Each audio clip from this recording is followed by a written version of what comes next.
Okay, so I'm going to review solving inequalities and graphing them.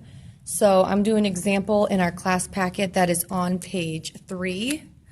So if you remember, we solve an inequality just like we would if this was an equal sign. So you can just pretend like it's an equal sign and you solve it just like we normally would. So I would start with the parentheses.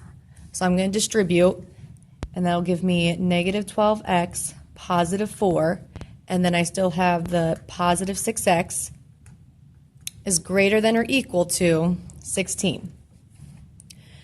Next, I'm going to put my like terms together. So I have two x's. They're on the same side of the equal sign because they're both on the left side of this line. So that means I'm just going to combine them together. So it's going to be negative 12x plus 6x, which gives me negative 6x. And then I still have the plus 4 is greater than or equal to 16. Then, to solve for x, I got to get this 4 across this line. It's positive, so I'm going to subtract it.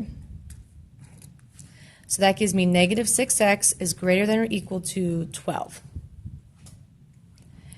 Now, my last step to get x by itself is I'm going to divide by negative 6 on both sides. And if you remember, when you divide by a negative, you have to flip the sign. That's very important. So I'm going to make this x is now less than or equal to negative 2. And there's my answer. I solved for x. So again, you solve it just like you would if this was an equal sign. Nothing changes in the process of solving it, except if you happen to divide by a negative number, you need to flip the sign. Now, it wants us to also graph. So when I graph an inequality, I'm going to just make a number line. And my answer is at negative 2. And if there's an equal to underneath it, even this chart up here tells you if it's less than or equal to or greater than or equal to, you close the circle. So above negative 2, I'm going to make a closed circle. And then as long as your variable is in the front, when you have your answer, your arrow is going to go in the direction that your inequality is pointing. So my inequality is pointing to the left, so I'm going to draw my arrow to the left.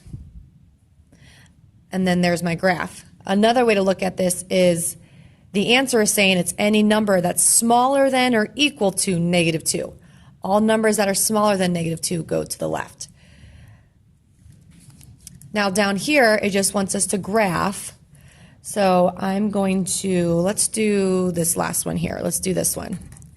So I'm going to make my number line. It has an equal to underneath it, so I know it's going to be a closed circle at 3. However, my variable is not in the front to figure out which way my arrow is going to point. So I just got to flip it around. I'm flipping the n and the 3, and I'm flipping the sign around. So now that my variable is in the front, my arrow is pointing to the right. So that means I'm going to draw my arrow to the right. And this one's done because all it wanted us to do is graph. So just remember, when solving it, it's just like an equal sign. And when you graph it, you got to look if it's open or closed. And then as long as the variable's in the front, that'll tell you which direction your arrow is going to point.